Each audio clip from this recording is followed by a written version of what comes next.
What is up, you guys? Jill here, and welcome back to the farm. I am in a tank top and shorts because it has been 80 degrees today. That seems completely wild, and as you can see here, it's a very exciting day. We are actually planting some of our first spring crops out. In fact, yesterday I was out here and I planted carrots and all sorts of stuff, which I'll talk to you about that later in the video. But I'm excited to bring you guys along with us for the week. It has been a fun week here on the farm, and a week where I have had to eat my own words. Have you ever heard that saying, never say never? Well, hi, I'm Jill. I'm that girl that said, never will I ever do this again. And lo and behold, I found myself eating a big old slice of humble pie as I had completely gone against something I had said I would never do. And here I am, humble pie. It's tasting pretty good. So you guys stay tuned. I'm gonna share that with you later in this video. And I'm so glad to be eating that humble pie because I think it's gonna be so great for us. But definitely a massive perspective shift and just a change of plans, which sometimes that can often be the best thing. But I say all of that to say, never say never. But it's gonna be a fun, exciting, packed full week here on the farm. So grab your cup of coffee and let's dive in. Everything is looking so good. So good. So yesterday was a really, really exciting day, and I'm going to take you guys along for every single bit of it. But today we are actually going to be planting some stuff. I've got all my kohlrabi here that I never actually separated out. Whoops. It's gonna get planted in the tunnel today, and then my lettuce down here. So it's late in the afternoon here. The sun will still be out in the tunnel, but it'll be going down pretty quickly. And then the next 3 days, we have got cloudy, overcast, rainy days. So while I have not hardened these off properly, like I recommended you guys do in last week's video, it's the biggest seed starting mistakes and how to avoid them. You can check it out right here. I am just kind of looking at my 10-day forecasting, knowing my plants, knowing the resilience. Honestly, I feel like growing food after a while, you're just like, let's just test it. And I've got plenty. So we're gonna just test it. We're gonna move these things out into the greenhouse. Nathan and I are planting potatoes today, which is really exciting.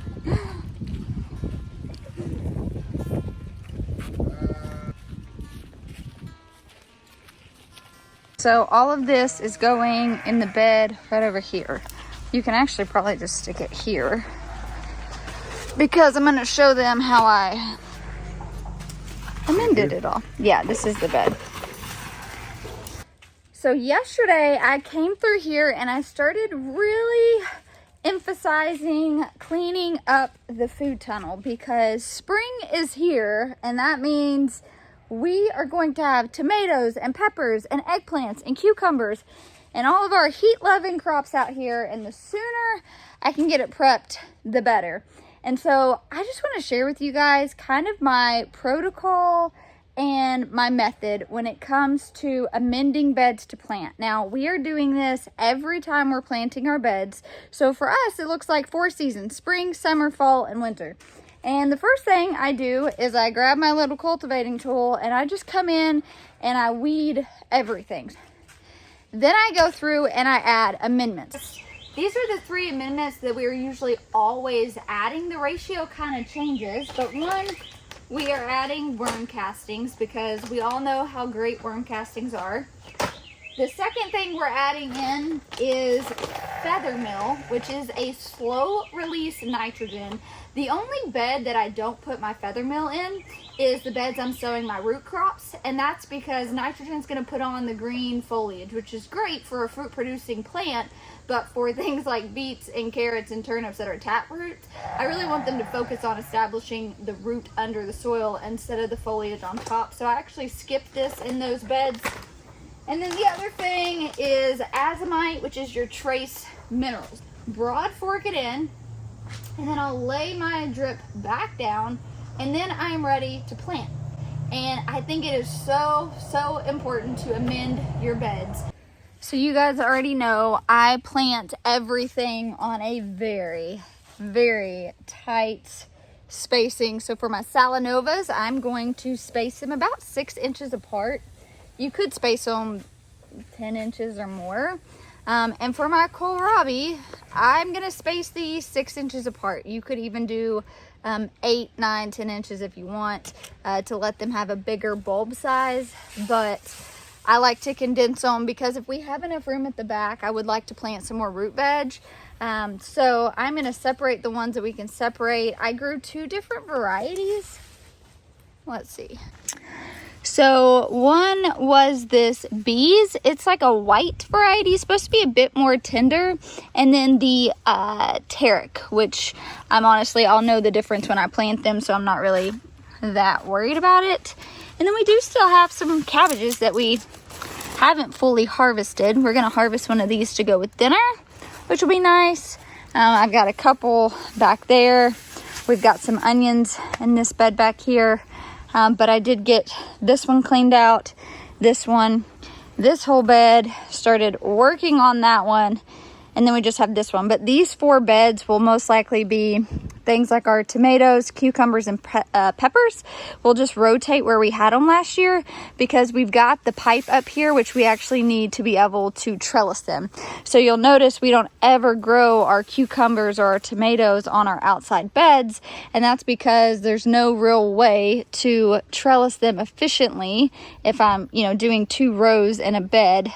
That's why we've put all this pipe up here. We've connected all these pipes to kind of makeshift our trellising system. And it's honestly worked really well. So we had cucumbers here last season and tomatoes here. So we'll probably just flop that this year. We had peppers in that back right bed. So we'll do our peppers and our eggplants in this left bed. And if I'm thinking right, babe, I think we might have a free bed, which I'm not sure. We can either do 2 beds of tomatoes. I'm not sure, but I know we have plants. I just don't know that we need 2 full beds of tomatoes. Maybe. We'll see. All right, first things first, we're going to plan out all of our Salanova mixes. I'm actually going to use the drip irrigation as kind of my grid.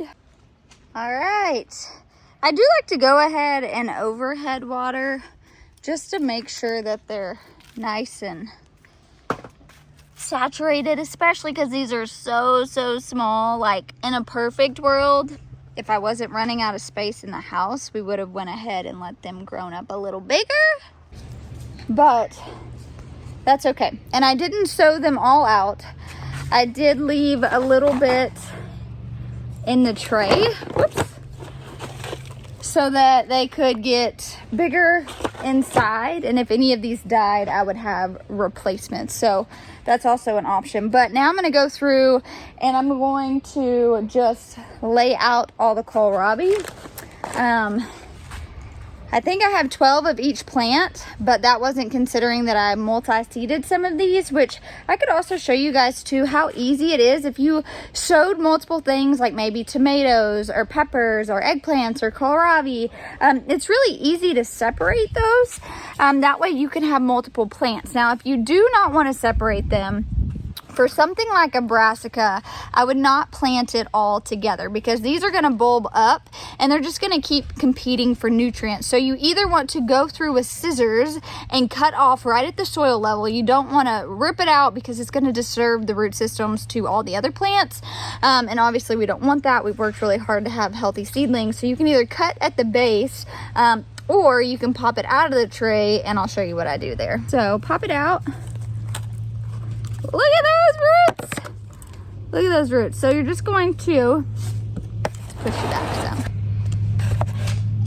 You're just going to gently pull them apart.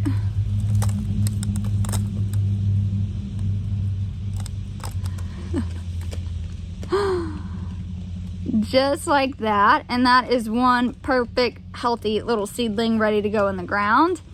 And I could also pull these apart. So now 3 plants that were sowed in 1 2.5-inch pot, I've turned into 3 plants, which is great.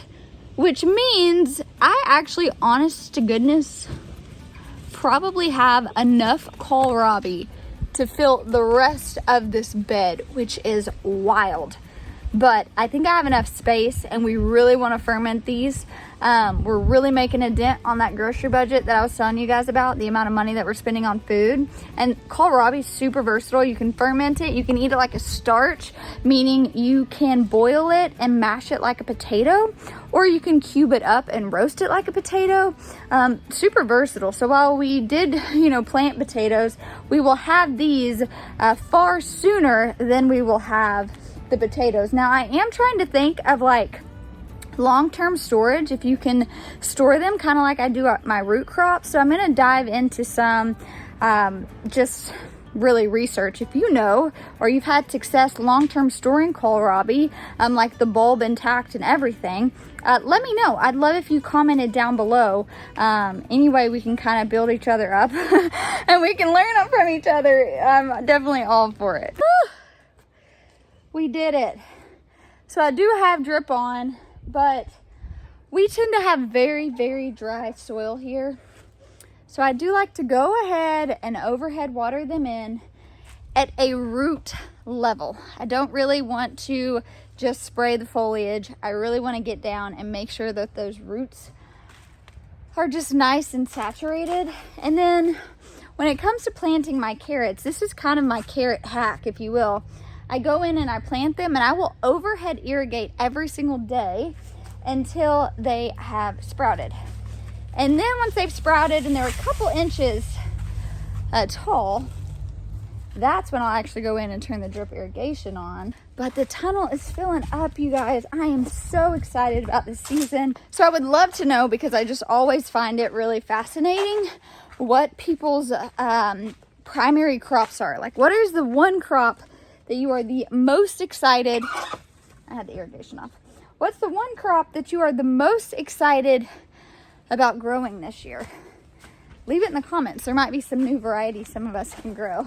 So the low tonight's only 44. So I'm actually going to leave this side up and send a prayer up that it is not going to get too cold. But I want to tell you guys a little story. I remember years ago when I had tilled up a plot of land in my suburban backyard after my plant science class one day in college. I had studied at the local community college for a degree in business, an ag business. And I had borrowed a tractor, tilled up some land in my suburban backyard. And that garden taught me so much. So the first thing that garden taught me was how vastly important it is to actually grow what you eat. I am pretty sure everything I grew in that garden rotted on my counter, but hindsight 2020, I would not have changed anything because I learned so much. And I think what I really learned in that season, aside from growing what you eat, obviously, was it ignited a passion in me to grow food. And so then the next garden Nathan and I had, we had some raised beds, we had some in-ground, we had some containers. It was just kind of making ends meet with the financial resources we had at the time. And then the next farm that we moved to, we did raised beds, and that's when I really knew that I wanted to grow food for a living. That's when I was kind of all in on how do I make this my career? How do I quit my job? How do I, make it to where our family's all in on this? And so it really went from the joy that the garden brought to how do I make the garden profitable for my family? And I went all in on production. I realized that growing in raised beds were not the most efficient way to garden as a market farmer. And I really kind of shifted from, I feel like, learning and diving into backyard gardeners to market farmers. And if you've ever done any of that research for yourself, you know they are totally different and they teach totally different principles. And so I thought, can I merge the two, right? Can I take these market gardening principles that are all about productivity and systems and efficiency and merge them and make them relevant for the backyard gardener. And if I'm being honest with myself, I think I got so wrapped up in production that I kind of lost a little bit of this, right? A little bit of the joy that just a humble backyard garden brings you. And so here I am, eating my own words years later. I used to honestly consult people and tell them that if you are wanting to grow the most food for your family and you're wanting to be the most efficient, I really recommend in-ground gardening. And there is something super aesthetic about that market garden setup. But the truth is, I think I'm learning in this season of life that you can do both. I can have a beautiful aesthetic raised bed backyard garden, and it can provide my family with food, and that's valuable. And it doesn't have to be rows and rows of cabbages, and it doesn't have to be so production driven. It can kind of look like a hybrid of the backyard gardener and the market farmer. And I feel like I'm finally filling my sweet spot. I'm growing from a place of overflow again, and that doesn't look like in-ground super efficient, although we are being super efficient with interplanting. It doesn't look like a market farmer, right? Because I'm not a market farmer. I'm a backyard gardener trying to feed my family, and I'm really drawn to the aesthetics and the beauty that this right here brings. And so I'm so excited to be building out this raised bed garden. I'm super excited to bring in the pavilion and have beautiful arched trellises, and Nathan's gonna build me a wood trellis, and there's gonna be herbs, and there's gonna be flowers, and there's gonna be food.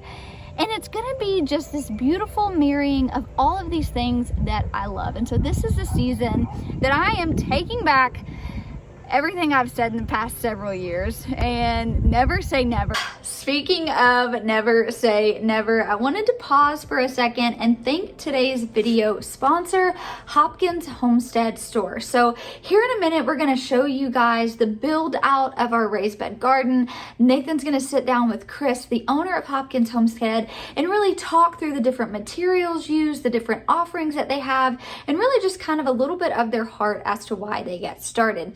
But you guys know here at Whispering Willow Farm, we have a passion for supporting other small businesses. And so it was such a perfect natural fit to partner with Hopkins Homestead Store whenever we were getting ready to build out our new raised bed kitchen garden. And the best thing, not only are they a small business, just a partnering state away from us, everything from the materials used, the wood, the galvanized metal, even the boxes that they ship in, it's all manufactured and packaged and built right here in the United States, which is really, really cool. So if you guys want to check out the link in my description, you can shop the different raised beds, you can kind of put together and see the design that we've done here on the farm, and it will ship straight to your door, which could not be more convenient. So thank you again to Hopkins Homestead Store for sponsoring today's video. I guess could not be more true, but I am really finding the beauty in merging it all. The beauty in growing efficiently and providing for my family, and the beauty of, you know, eating a meal out in the garden and it just bringing us all a lot of joy. And so I shared this journey with you all to inspire you, hopefully, and encourage you that we don't all have it figured out. Even those of us who are sharing our life online and we're doing maybe a lot of education or how-to videos, we have that freedom to change our minds. We can come back and say never, because I'm the one that said I will never have another raised bed on my property, and we're putting in an entire raised bed garden because sometimes it's worth growing things that spark joy. And so I just wanted to send this little friendly reminder to you guys that you get to change your mind. You get to do what works best for you. No one else gets to decide what makes you happy. No one else gets to decide how you grow food for your family. No one else gets to decide what sparks joy for you. That is something that you have to internally ask yourself. What is it? And it's taken many years of trying lots of different methods and doing lots of different things, starting from just a backyard gardener to growing food professionally to coming back to how I originally started. And I'm realizing more than ever just to have grace with myself and remind myself often, I get to change my mind. I'm not prisoner to this. I'm not captive to one way of thinking. I get to evolve as a gardener. And so I am so excited to share with you guys now the build of this beautiful raised bed garden behind us. And I cannot wait to share with you guys what this is gonna look like in just a few simple weeks and months, and heck, even what it's gonna look like next year. So come along with me as we build. Actually, I'm not building. So come along with Nathan and Chris as they build our raised bed garden.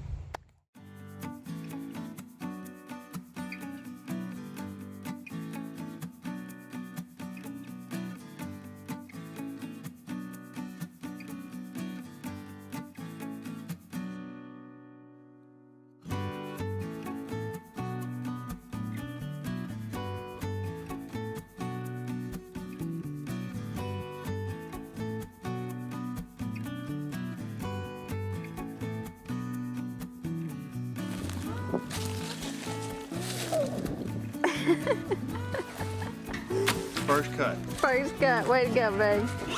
Chris, why don't you tell us a little bit about how this company came to be? Yeah, it started 6 years ago. We built a greenhouse, and I wanted to raise beds in the greenhouse because I knew that we had to make it as easy as possible for us to succeed. And as I was looking online, the raised beds available were very thin. My background's in metal, machining, die building, automation, and design work. And so those choices, they weren't going to work for us. I manufacture in Buffalo, Missouri, and they manufacture them for us. Yeah, that's great. Another huge point. Manufactured right here in the USA, in Missouri. That's a huge plus with our business. So. Not even sure if y'all can hear me. It is a windy day. The guys are taking a break, getting some quick lunch. But if you can see behind me, progress is happening. I am so excited, so excited. So we're walking through arched trellises, wood trellises, a little seating area in the middle. We're gonna have our pergola off to this side. They still have to finish all the wood and then level. You guys can see it's really unlevel. So they're trying to fix all of that with pavers. But I'm so excited to share with you guys about these beds, what they look like when they're done. It's gonna be so great. I think what I'm most excited about, I have been just diving into edible landscape books, garden design books. You guys know high tunnels are my jam. For years, I've been all about systems and really growing at a professional level, and I love that. But this year we're really stepping back. We're not selling for the first time in years, and we really get to just enjoy the garden again as a place of refuge for our family. Now, does that mean we're still gonna grow food year round? Absolutely. Does that mean we're still gonna be mindful of the crops that we grow and the yields that they produce? Absolutely. But for the first time in honestly over 5 years, I am growing with beauty in mind, a place that is just so sweet, so welcoming, and I am so excited. So just take it in, because this is going to transform into something absolutely spectacular in just a few short months. The material we use is galvanized steel, so it's steel with a galvanized coating on it. It's hot dip, so it's a good quality galvanized. And that's on all the parts. When you order, we pack your order. So like this large bed weighs 70 pounds. It goes in a 4-inch by 19-inch by 84-inch long box. Weighs 70 pounds. It ships via UPS. When it arrives to you, open the box up. If it's your first time assembling one, it may take 40 minutes. If it's your second time, you don't need to look at the manual, maybe 30. Yeah. So it's pretty quick. I would say they're very simple. Mm-hmm. You know, with a socket set or a crescent wrench, I mean, yeah, you can knock them out pretty easy. If I can do it, anybody can do it. Chris, why don't you point out a couple things that kind of separate you from, you know, the other competitors in the market? So yeah, so we're pretty small. You know, we have an American product, which is one major thing that separates us. All the manufacturing is done in the U.S. You have the ability to sit while you garden, which is a big plus. So once you have this assembled, you put your seating bench on there. Now you can sit down and watch the pollinators, which, I mean, really, I grow more flowers than anything. So I'll sit there and watch bees and bumblebees and, you know, all sorts of things. So basically, when you set one of these down, you can build off of it. We've done weight testing. On the 7-foot side, on top of a board, we put 900 pounds, and it went down about 4 inches. Down the other side, 500 pounds, and it was fine. So our max weight that we tell people is 400 pounds per person. The weather is drastically switching. We got some bad storms coming in tomorrow. Yeah, tonight and tomorrow. It feels great though. It does feel great. I am so excited. The wood makes all the difference, I feel like. And one of the things, which we'll talk about this in a second, but one of the things that's really cool I'm about to show you guys. So my favorite feature is that the wood also is a bench. So not only is this fun because we can decorate it and adds all sorts of just fun garden aesthetics, but it is actually very practical, and it's the width to where we can use it as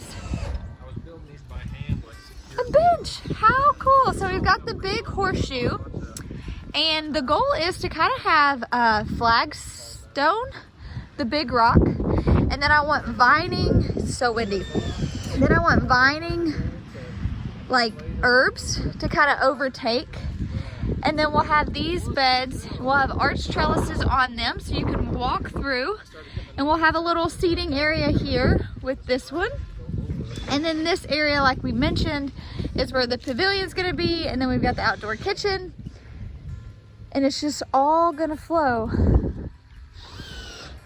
so well. By looking at yours, that you have 4, 5, 6 big beds and 1 small one. And so the person would need to buy 6 large beds, 1 small. I got you. For the front beds, the singular beds, the 2 on the outside are how big? They're 7 foot long. They're 3.5 foot by 7 foot. And the reason we do 42 inches wide, 3.5 foot wide, if you're sitting down and trying to reach to the center of a 4 foot wide bed, you have to bend over. So at 42 inches, you can sit down and reach the center of the bed without having to bend over. Great. Two major things that separates us. You can obviously add wood to the bed, and so now you have created an outdoor sitting area. Mm-hmm. I love that. And we need no center supports, but you know, between the panels, it's not going to bow out. Right. Most beds will have center supports in there to hold it because the metal is just so thin. I did not do hardly any work today. I was momming, but you guys supervised. I did supervise. I don't know if Nathan appreciated that or not. No. I was standing around for 14 seconds, and Mama said, "Get your butt Let's back get to it work." together. Well, I showed you guys all the starts. Like, we got things that need to go out there, but I am just so thankful that you sponsored today's video, that you have come down here and helped us. These types of projects we find always work better when Nathan has a buddy, and so I appreciate that you were his buddy today in that. But we talk to a lot of people, right? And we love sharing our lives so authentically with you guys. But I do recognize that our life's a little bit different than most of you on the other end of this. And so one of the things I loved watching it as a spectator today was it was so easy. Yeah. And I thought back to the first garden Nathan and I ever built out of railroad tires, which are railroad ties? Yeah. Cross ties. Don't come at me, you guys. I've come a long way since then. But I think about how hard that was. That took us months and months and months. We were both working full-time jobs. We only had, spare times on a Saturday. Very rarely could we do anything at night because we were, parenting and all the other stuff.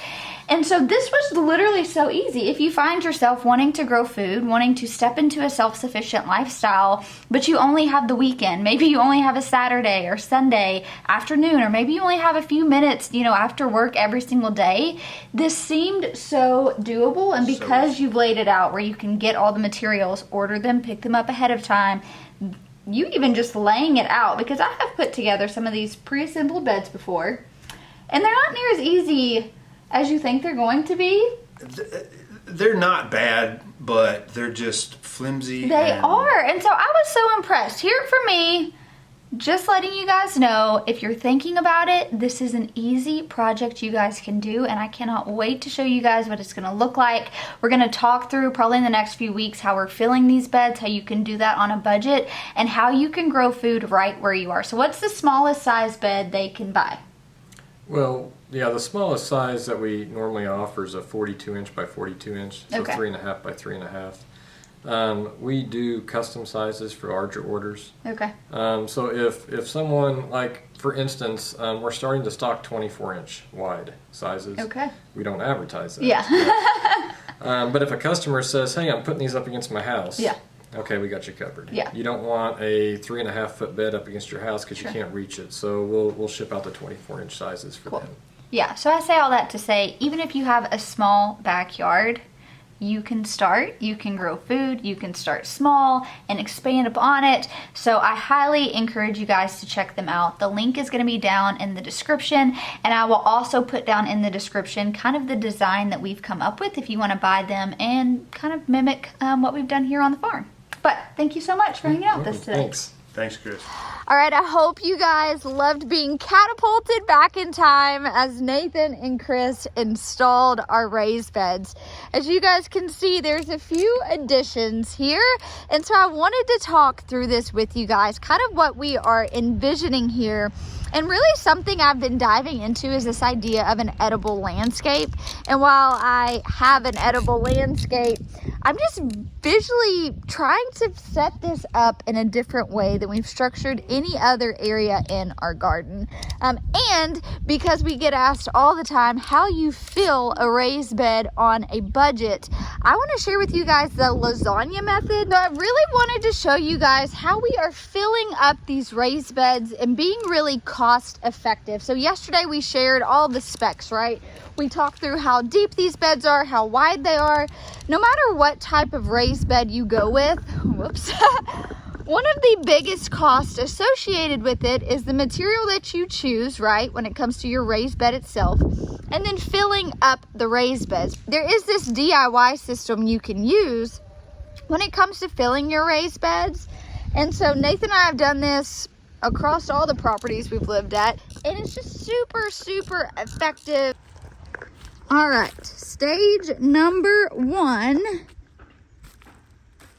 is laying down cardboard. Now, the important thing when it comes to laying down cardboard is make sure you get any plastic tape off, any labels, anything like that. So we will have to fill in. You guys can see here there's a little bit left over, but you just want to cover this with cardboard. It's going to break down over time, be a good environment for worms, which obviously we're trying to do that. So step number 1 in the lasagna method is lay cardboard down at the bottom. Step number 2 is lay down any sort of logs, branches, anything like that you have laying around in your yard is going to be great. And this fills up a ton. You guys can see here, that's a really good base. So this is all of the posts that we're starting to break down in the other garden. So we're literally just reusing these, which I love. So then that is step number 2. Step number 3, he put cardboard down. Then he put the logs, which you can see. And now he's got a layer of wood chips, which is also going to break down. So then what we will do is we will add topsoil, compost, amend it, and that'll be, you know, from here on up. So we're not having to fill the whole bed. I would say half of the bed is filled with this, and then the top half is actually going to be what we plant and we grow in. And then as all this breaks down over time, we will have to keep adding soil, but it's a really nice way to do it. So there's the lasagna method, folks. All right, you guys, so we have got a never-ending to-do list still. Nathan picked up straw. We're gonna finish mulching our potatoes. I've got beets. This is for the rest of the week. So I'm stopping this video on a Wednesday. Y'all are seeing it on a Sunday. So I'm just letting you know what the rest of our week looks like. Okay. We are planting more beets. We are mulching the potatoes. Nathan's gonna finish this beautiful arbor for me. We're gonna harden off our plant babies. We got a lot of stuff to do. We got a lot of stuff to do. I know you guys too, because it is spring on the homestead. Yeah. Spring on the homestead. But thank you guys so much for hanging out with us. I know all the comments are going to be so sweet about our new little garden area. You're really excited about this new area too. I am. We're going to make this beautiful for Mama. It's going to be so nice. Do not forget, if you want information on the raised beds, you can find them down in the description below. We are excited. I'm ready to start planting this baby. They are so nice. Like the most well-built beds I've ever seen. I know. Thanks for hanging out with us this week. Tell them bye, June. We'll talk to you soon. Y'all say bye. Ziggy, say bye-bye.